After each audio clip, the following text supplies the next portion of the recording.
দুর্গাপুজোর হাতে গুনে কিন্তু আর 2 মাসের অপেক্ষা, বলা ভালো 50 দিনের অপেক্ষা, কারণ 50 দিন বাদেই কিন্তু রয়েছে মহালয়া। আর ঠিক মহালয়ার এই 50 দিন আগে আমি আবারও তোমাদের জন্য একটা দুর্গাপুজোর ইনফরমেশনের ভিডিও নিয়ে চলে এসেছি। কোন দুর্গাপুজো মণ্ডপে কী থিম হতে চলেছে তারই আজকে কিছু পুজো নাম তোমাদেরকে বলবো। চলো, প্রথমেই যে পুজোটির কথা বলবো সেটি হচ্ছে মুদিয়ালি ক্লাব। কিছুদিন আগে কিন্তু মুদিয়ালি ক্লাবের খুঁটি পুজো হয়েছে। বিগত বছরে ওনাদের থিম ছিল অপূর্ব সুন্দর, ত্রিমাত্রিক। 3 দেবতাকে নিয়ে কিন্তু মণ্ডপের বিভিন্ন অংশ সাজিয়ে তোলা হয়েছিল। আর মুদিয়ালির কথা কি আর বলবো নতুন করে, মানুষের ঢল তো এখানে বরাবরই নামে। 8 থেকে 80 সমস্ত বয়সের দর্শনার্থীরা কিন্তু মুদিয়ালি ক্লাবে দলে দলে ভিড় করে। বিগত বছরের মণ্ডপটি ছিল অপূর্ব সুন্দর, বিশেষ করে রাতে কিন্তু মণ্ডপটির আলাদাই ছোঁয়া দেখতে পাওয়া যাচ্ছিল। বিগত বছরের মাতৃ প্রতিমাও কিন্তু অপূর্ব সুন্দর সাজে সেজে উঠেছিল, ভীষণ সুন্দর তার রূপ ছিল। ইতিমধ্যেই ওনাদের খুঁটি পুজো হয়ে গিয়েছে, ইতিমধ্যেই ওনাদের থিম জানা গেছে মুদিয়ালি ক্লাবে আত্মশুদ্ধি। সৃজনে রয়েছেন বিমান সাহা। এরপর যে পুজোটির কথা বলবো সেটি হচ্ছে উল্টোডাঙা জাগরণী।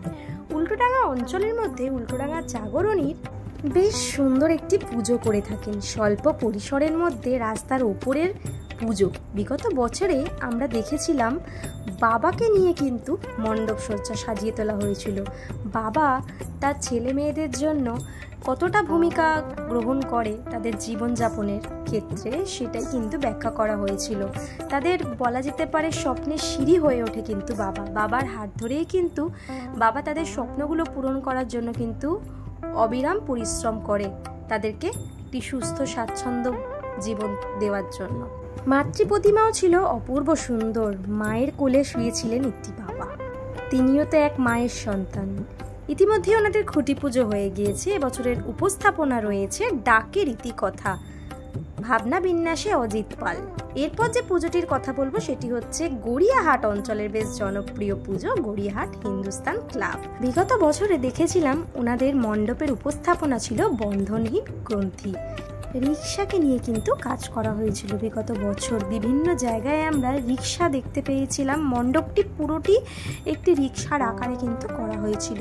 ভীষণ সুন্দরভাবে তার শেডগুলো করা হয়েছিল, দারুণ লাগছিল মণ্ডপটি। বিশেষ করে রাতে কিন্তু মণ্ডপটির অপূর্ব সুন্দর ছবি ভেসে আসছিল। তার সাথে ছিল কিন্তু অপূর্ব সুন্দর মাতৃ প্রতিমা। মাতৃ প্রতিমার মধ্যে কিন্তু খুব সুন্দর একটি অনুভূতি লক্ষ্য করা যাচ্ছিল। মাতৃরূপ কিন্তু ছিল খুব স্নিগ্ধ কোমল। মাও কিন্তু একটি রিক্সার মধ্যে বসেছিলেন তার 4 সন্তানকে নিয়ে। ইতিমধ্যেই ওনাদের খুঁটি পুজো হয়ে গিয়েছে। ওনাদের এবছরের ভাবনা রয়েছে চেতনায় রঙিন আলপনা। সৃজনে রয়েছেন শিবশঙ্কর দাস। এরপর যে পুজোটির কথা বলবো সেটি কিন্তু বেশ জনপ্রিয় একটি দুর্গা পুজো, উত্তর কলকাতার লালাবাগান নবাঙ্কুর। বিগত বছরে কিন্তু সমস্ত কলকাতাবাসী তথা কলকাতার বাইরেও কিন্তু সাড়া ফেলে দিয়েছিল এই দুর্গা মণ্ডপটি। 8000 গাছ দিয়ে মণ্ডপ গড়ে উঠেছিল। 8000 জীবন্ত গাছ দিয়ে কিন্তু এখানে আমরা লক্ষ্য করতে পেরেছিলাম মণ্ডপের বিভিন্ন অংশ সাজানো হয়েছিল। ভীষণ সুন্দর করে চারিপাশ সাজানো হয়েছিল। ভেতরে গিয়ে কোনো না কোনোভাবে আমরা প্রাণ লক্ষ্য করতে পারছিলাম, যেহেতু পুরো ব্যাপারটাই কিন্তু ছিল গ্রিনারি। তার সাথে ছিল অপূর্ব সুন্দর মাতৃ প্রতিমা। দারুণভাবে মাতৃ প্রতিমাকে সাজানো হয়েছিল। শিল্পী প্রশান্ত পাল কিন্তু সাজিয়ে তুলেছিলেন সমগ্র মণ্ডপ আর মাতৃ প্রতিমা। মাকে একটি গাছ রূপে কিন্তু এখানে দেখানো হয়েছিল।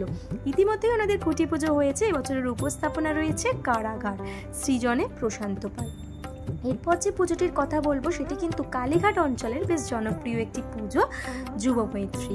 কালীঘাট যুবমৈত্রীতে বিগত বছরের উপস্থাপনা ছিল সম্বল। সম্বল বলতে কিন্তু এখানে আমরা খুব সুন্দর একটি পরিভাষা লক্ষ্য করতে পেরেছিলাম। বিগত বছরে লেটার বক্স লক্ষ্য করতে পেরেছিলাম মণ্ডপের বিভিন্ন অংশে। আরও তার সাথে সাথে বেশ কিছু জিনিস ছিল, ছোট ছোট লেটারের টুকরো, মানে চিঠির টুকরো দেখতে পেয়েছিলাম। বিভিন্ন ঘরবাড়ি ছিল তার সাথে। মণ্ডপের ভেতরটা বেশ অন্যরকম আদলে কিন্তু সাজানো হয়েছিল। মাতৃ রূপ কিন্তু ছিল একদম ভিন্ন রকমের। বিগত বছরে সমগ্র ভাবনা পরিকল্পনাকে দারুণভাবে এক্সিকিউট করা হয়েছিল। মাতৃ রূপ একদম ছিল রাজকীয়, ভীষণ সুন্দরভাবে মা দুর্গাকে এখানে সাজানো হয়েছিল রানীর মতন। ইতিমধ্যে এবছরের উপস্থাপনা জানা গিয়েছে বর্ধন, সৃজনে রয়েছেন জিৎ ঘোষ। এরপর যে পুজোটির কথা বলবো সেটি হচ্ছে উত্তর কলকাতার জনপ্রিয় একটি দুর্গা পুজো বেলগাছিয়া সাধারণ। বেলগাছিয়া সাধারণ দুর্গোৎসবে বিগত বছরে আমরা দেখতে পেয়েছিলাম পালকির ইতিহাস, পালকি কথা। পালকি নিয়ে কিন্তু সমগ্র মণ্ডপকে সাজিয়ে তোলা হয়েছিল। মণ্ডপের বিভিন্ন অংশে আমরা ছোট বড় বিভিন্ন ধরনের পালকি দেখতে পেয়েছিলাম। একদম অন্যরকমভাবে সাজিয়ে তুলেছিলেন মণ্ডপকে শিল্পী সোমনাথ দলুই। সোমনাথ দলুইয়ের হাত ধরে কিন্তু মণ্ডপ সেজে উঠেছিল অপূর্ব সুন্দরভাবে। তার সাথে সাথে কিন্তু অপূর্ব সুন্দর মাতৃরূপ আমরা দেখতে পেয়েছিলাম। মাকে একদম কিন্তু রাজনন্দিনীর মতন লাগছিল। মাও কিন্তু একটি পালকির মধ্যে বিরাজমান ছিল, আর তার সন্তানেরা কিন্তু ছিলেন আরও একটি এরিয়ার মধ্যে। ইতিমধ্যেই ওনাদের থিম সম্পর্কে জানা গেছে। এবছরের ভাবনা রয়েছে অস্তিত্ব, সৃজনে রয়েছে দেবতস্কর। এরপর যে পুজোটির কথা বলবো সেটি কিন্তু খিদিরপুর অঞ্চলের বেশ জনপ্রিয় একটি পুজো, চুয়াত্তরপল্লী। বিগত বছরে কিন্তু দেখেছিলাম এখানে ডাক বাক্স বা ডাক পিয়ন নিয়ে কাজ করা হয়েছিল।